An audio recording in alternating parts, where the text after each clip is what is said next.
The morning my son-in-law told me I was taking up too much space in my own home. I smiled, nodded, and went back to folding laundry. He had no idea that the deed to that house, every single square foot of it, had my name on it. Only my name. Let me back up. I'm 67 years old. I live in Barrie, Ontario, about an hour north of Toronto, in the same house I've owned for 22 years. I bought it after my divorce, when my daughter was still in middle school, and my son was just starting high school. It wasn't much at first, a 3-bedroom bungalow on a quiet crescent, backing onto a greenbelt. I repainted every room myself. I refinished the hardwood floors on my hands and knees over 2 long weekends. I planted the garden along the back fence. I paid off the mortgage 11 years ago, and I remember the exact moment. I was sitting at my kitchen table with a cup of tea, and I read the final statement, and I just sat there for a long time in the quiet, feeling something I couldn't quite name. Pride, maybe. Safety. Like the ground had finally stopped moving. I worked for 31 years as a paralegal at a family law firm here in Barrie. I've seen the inside of more property disputes than I can count. I know what a title search looks like. I know what a quitclaim deed is. I know, better than most people, what it means when your name is the only name on a piece of property. My daughter. I'll call her my daughter throughout, because that's who she is to me, even now. She's 41. She met her husband, I'll call him my son-in-law, about 6 years ago. He's not a bad person. I want to be fair about that. He's charming when he wants to be, works in sales, makes decent money, but he has a way of filling up a room that I noticed from the beginning. Not in a warm way, in a way where other people tend to get quieter.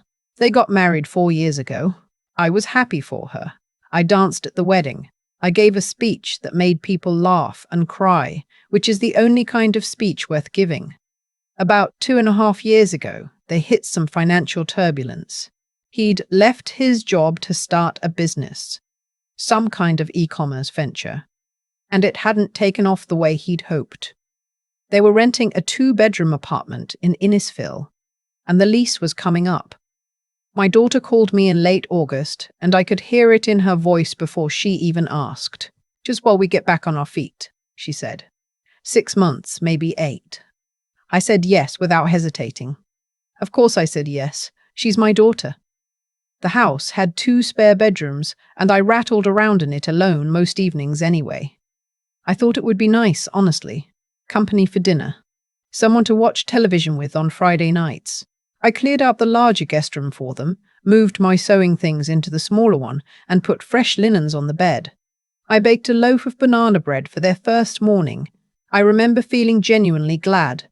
That was October. By December, things had begun to shift in ways I couldn't quite articulate at first.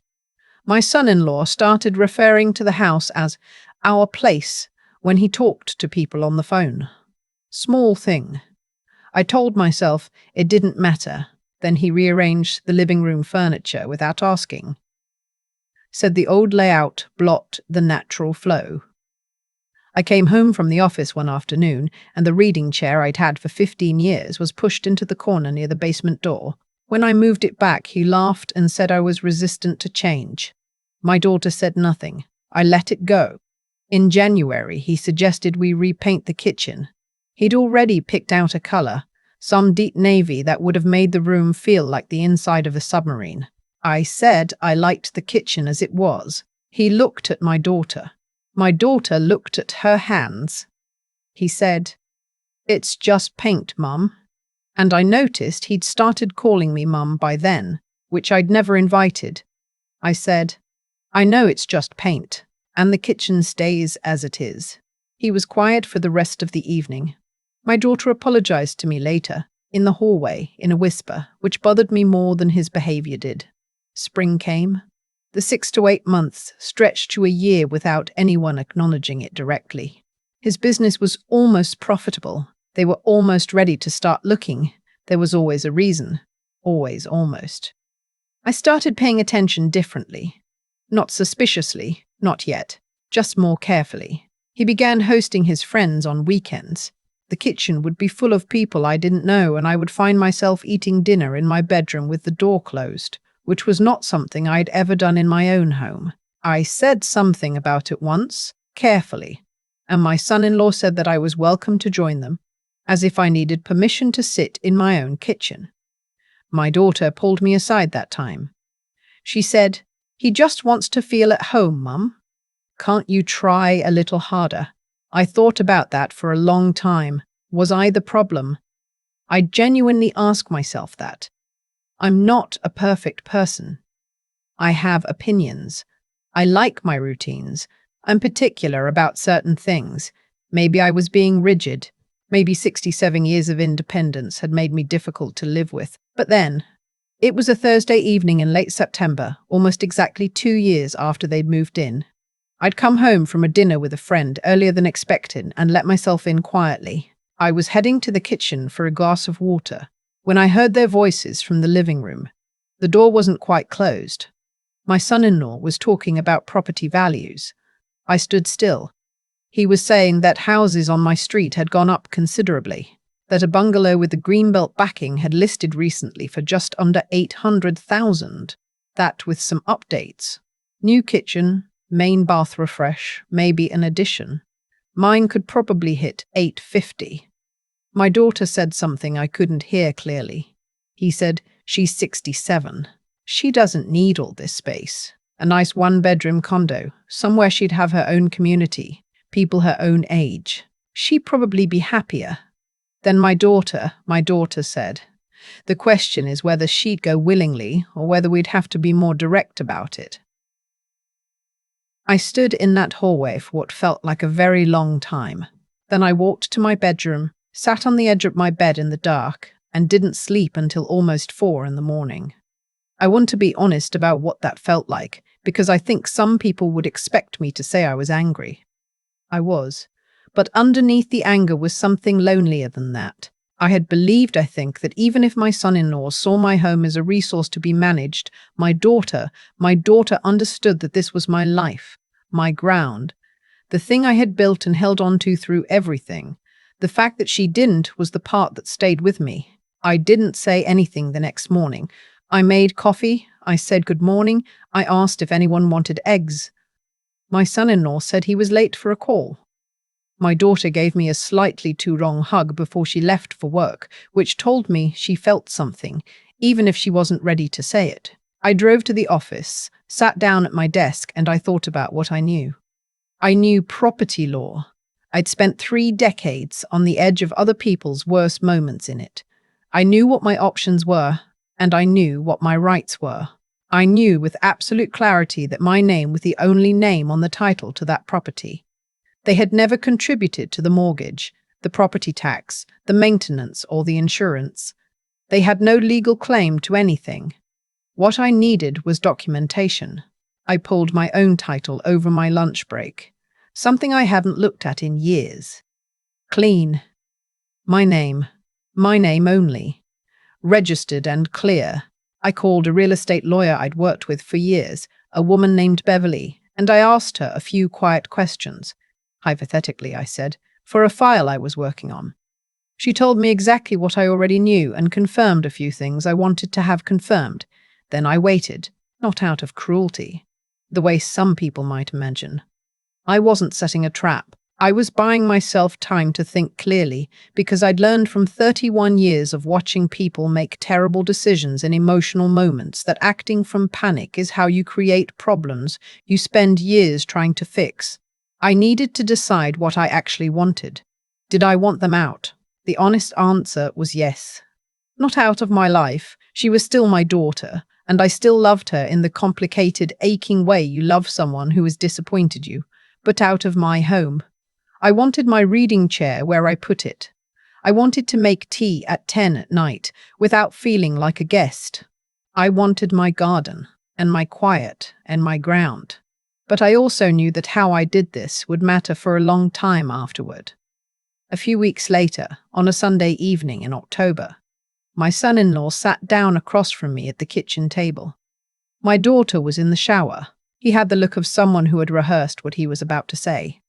He told me they'd been talking, the two of them, and they were concerned about me. He said the house was a lot to maintain for one person. He said they'd been looking at condos. There were some lovely ones in Barry and a few new builds in Oro Medonte, and they thought I might find it freeing to have less responsibility. He said, and I remember this with perfect clarity, "You deserve to enjoy this stage of life, not spend it worrying about maintenance and property taxes." Then he said, "And honestly, it might make more sense for the house to go to people who can really invest in it."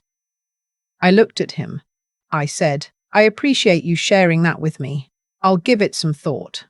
He looked almost surprised that I hadn't argued. He said, "Great," and got up to get a beer from the fridge. My daughter came downstairs a few minutes later. She looked at me. I smiled. I said I was going to turn in early. She said goodnight. The next morning, I called Beverly again. This time not hypothetically. I had her send a formal letter on her firm's letterhead, addressed to both of them. It was brief. It stated that the property at our address was solely owned by me, that no tenancy agreement had ever been formalized, that they were considered guests under Ontario's Residential Tenancies Act rather than tenants given the nature of the arrangement, and that I was providing 60 days' notice for them to make alternative living arrangements. It outlined clearly that I wished to handle this in a calm and civil manner, but that I was fully prepared to pursue formal channels if needed. Beverly had it couriered to the house. They were both home when it arrived. I was in the garden when my son-in-law came to the back door. He was holding the envelope. His face had changed. That particular confidence he usually carried had gone somewhere. He said, "What is this?" I took off my gardening gloves and set them on the porch railing. I said, "It's a letter from my solicitor. I assume you've read it." He said, "You own this house." I said, "I have owned this house for 22 years. My name is the only name on the title. You are both welcome to verify that at the Land Registry Office. It's a public record." He stared at me. He said, "We were trying to help you." I said, "I know that's how it felt." There was a long silence. He went back inside. I stayed in the garden for another hour. The October air was cold and clean the way it gets up here before the first real snow, and the maples along the back fence had gone that deep dark red that only lasts about a week before the leaves come down. I pulled some of the last of the kale and thought about what I wanted for dinner. My daughter came out about 20 minutes later. She sat on the porch steps. She didn't say anything right away.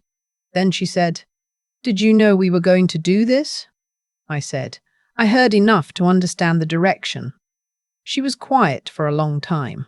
She said, "Mum, and then she stopped. Started again. "I don't know how things got this far." I sat down next to her on the steps.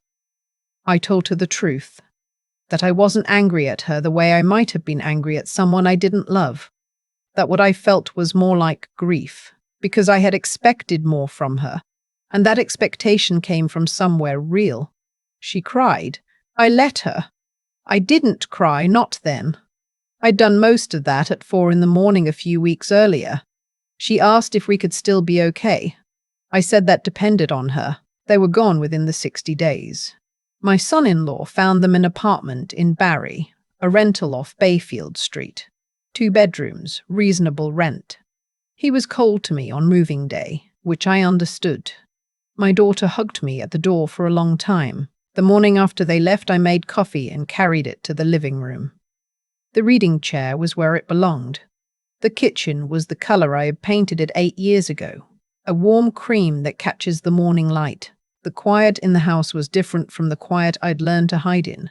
It was the kind that was mine. I called my daughter that evening. She answered on the second ring. We talked for nearly an hour, about small things mostly, careful things, the way you talk when you're finding your way back to each other. She and her husband are still together. He and I will probably never be warm. That's all right. Some things take the shape they take and you make peace with the outline. What I know is this. I built something. I held on to it through a divorce and a mortgage and 31 years of other people's crises.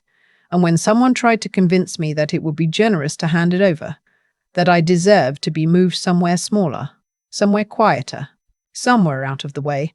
I knew exactly what was happening, and I knew what to do about it. The maples are coming back now. It's spring, the green belt is green again, and the garden is full of things that are just beginning. I planted sweet peas along the back fence last week. They'll bloom in July. This is still my house. It always was.